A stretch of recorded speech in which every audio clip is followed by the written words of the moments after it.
I'm Don Bodan from SampleLibraryReview.com, and today we're going to be checking out the new Tina Guo Volume 2 from Cinesamples.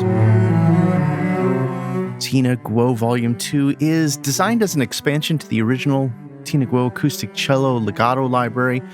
They use the same legato recording and programming techniques as the first library. Mike and Tina answered the question to what really was the difference between the first and this new library. The number one question we're getting is, what's the difference between the first one? Right. Yeah, definitely. So we have 6 completely new instruments, patches, articulations, right? Yeah. And the main difference in the more arco, the longer notes, so if you remember, in the first library, it's very expressive, right? In reality, no musician uses the same vibrato for every single thing. So we thought it would be appropriate to offer other articulations and other expressions. And so this new library, the main arco patch, it's good for playing fast passages because it doesn't have that delayed vibrato sound. For this instrument, they did record it at the MGM Scoring Stage with engineer Tim Starnes and tried to recreate that same mix from the original library. Yeah. Sounds very organic, very natural.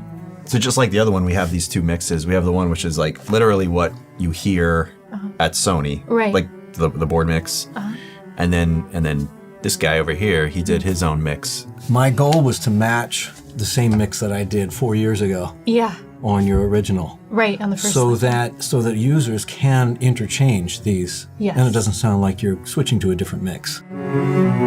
Tina Guo Volume 2 is a solo cello instrument. It's recorded on the MGM Scoring Stage. It's got true legato with speed controls, articulations including spiccato, marcato, harmonics, sul ponticello, vibrato, pizzicato, all via key switching. There's an attack overlay, which is a great way to add realism for virtual instruments. Bow length controls, release volume controls to control that room tail in that big MGM scoring room. Dynamics via the mod wheel. Now, this is a contact player instrument, meaning it's compatible with both the full and free version of Contact 5.6.8 or higher. Library normally sells for $99. I'll be sure to include a link to take you straight over to a page if you want to pick up this library.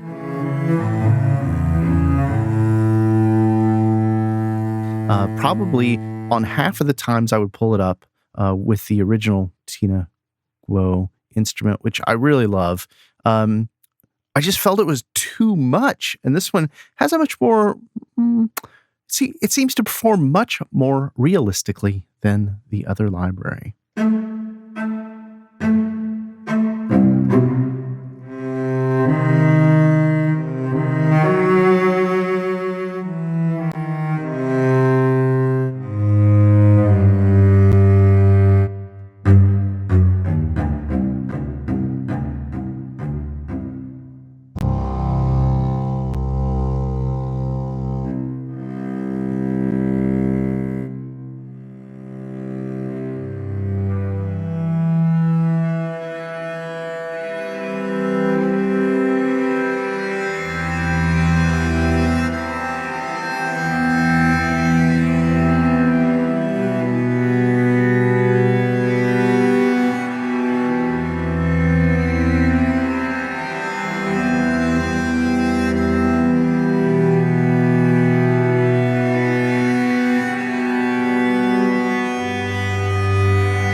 Yeah, just kind of playing with it right out of the box here, getting a feel for some of the key switching and how the instrument kind of interacts.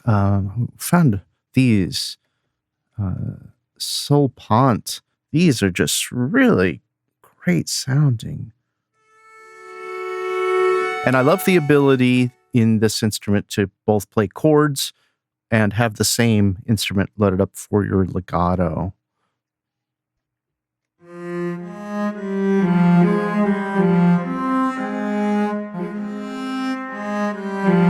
So just a key switch from the arco, legato.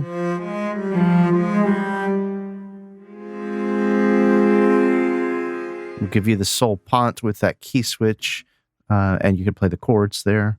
And we got...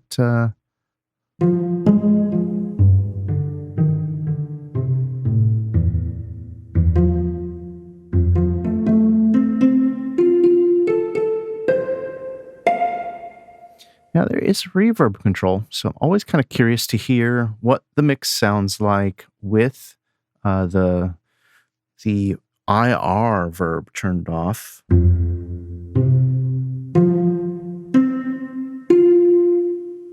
And then the other thing that was mentioned in the material is this release volume.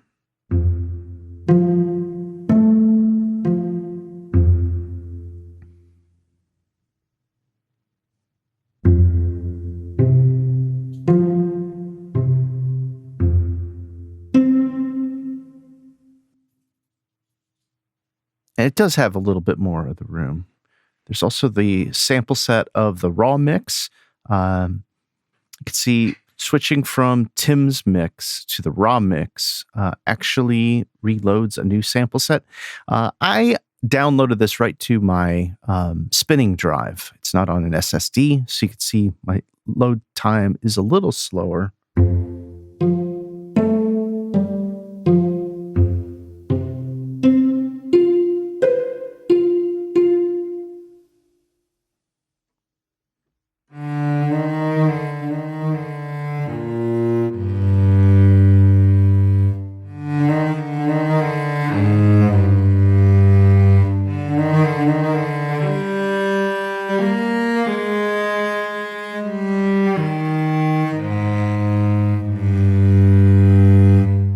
Now, with the Tim's mix, I think it was mentioned that this is replicating the same microphone setup and mix as in the original library. So you could use these two libraries in tandem, I think is what they were saying. You could use these two in tandem interchangeably to extend the functionality of the library. The other thing that I was really excited about was to hear this spiccato.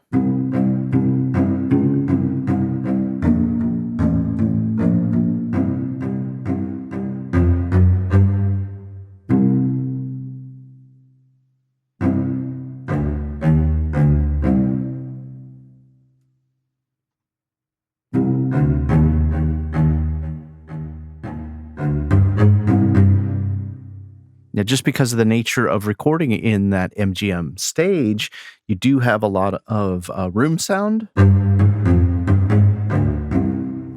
But for a solo cello, that is something I usually am not going to be concerned about, as long as the quality of the room, in my opinion, has warmth and depth. And I believe this one just sounds fantastic. I'm not a purist when it comes to running everything through the same IRs or anything like that. So another thing that I thought was interesting on this library is the ability to change how the bowing is done. Right now it'll be natural, I believe.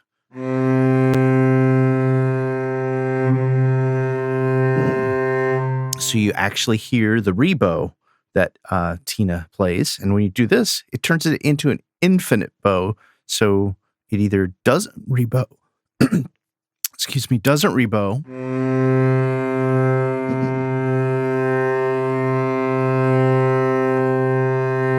Yeah, that's exactly what they did with that. They changed the in and out points, it sounded like, inside the sample playback. Let's go ahead and jump into see what the other instruments are like. This arco comes with the legato, and it has the key switches here for open strings.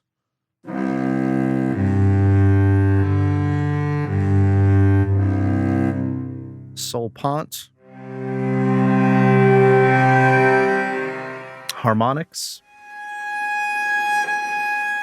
spiccato, marcato, and the pizzicato.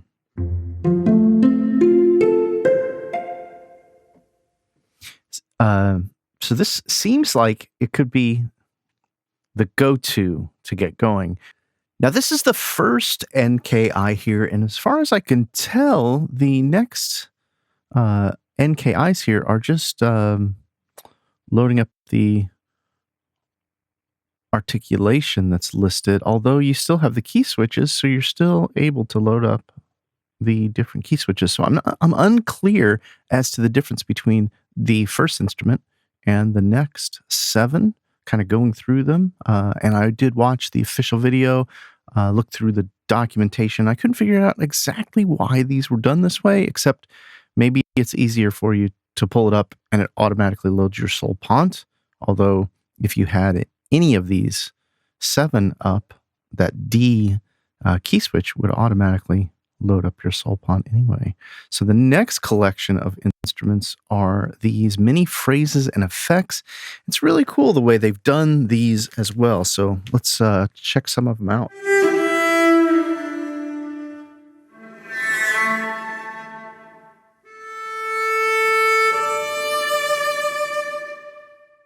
So the way this is set up here, if you've got 3 designations to change what your sample set is in your blue keys. The one's the tonal,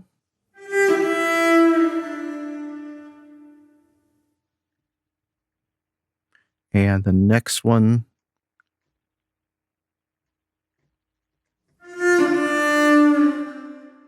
turns to the non-tonal.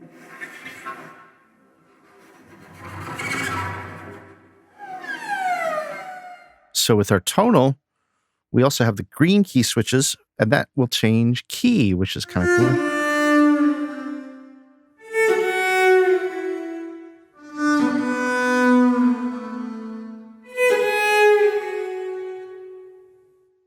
And it looks like the same phrases throughout, and it sounds like Tina has actually performed these for the Cinesamples guys across different keys. It's not just pitch shifting.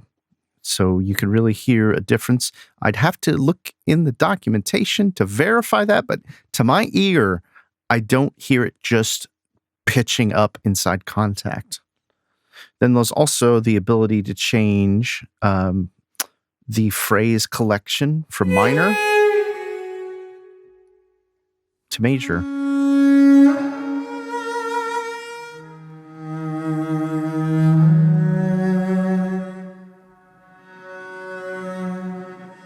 And there's 2 sets of minors.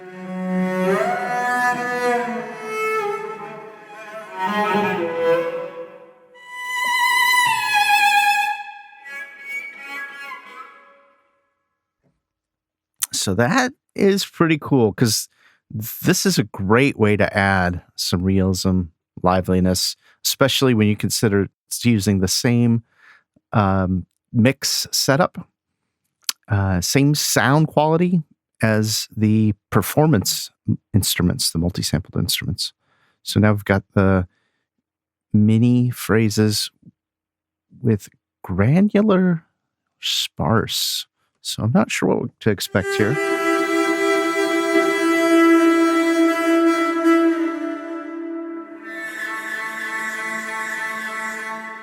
So this sample set has controls for randomizing where the playback is and a speed of jumping around.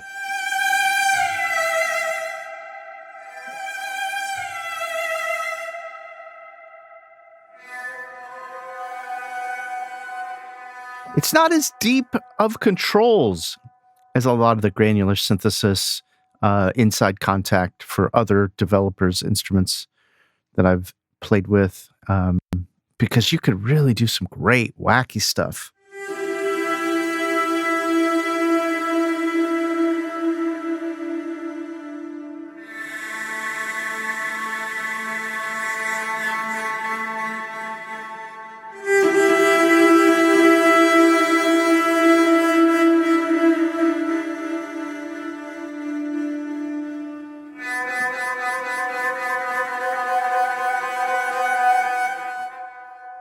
So that'll be fun for some sound design, just especially if you're looking for something with a little bit of flavor, but not directly performance related.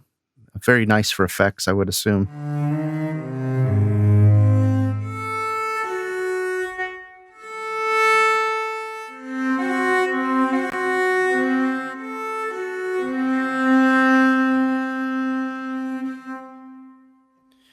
This library goes in the way of what I'm hoping we see a lot more libraries doing, which is that it's intuitively allowing the performer to play right on the keyboard, maybe one hand on a mod wheel for dynamics, and then kind of interpreting that into something musical.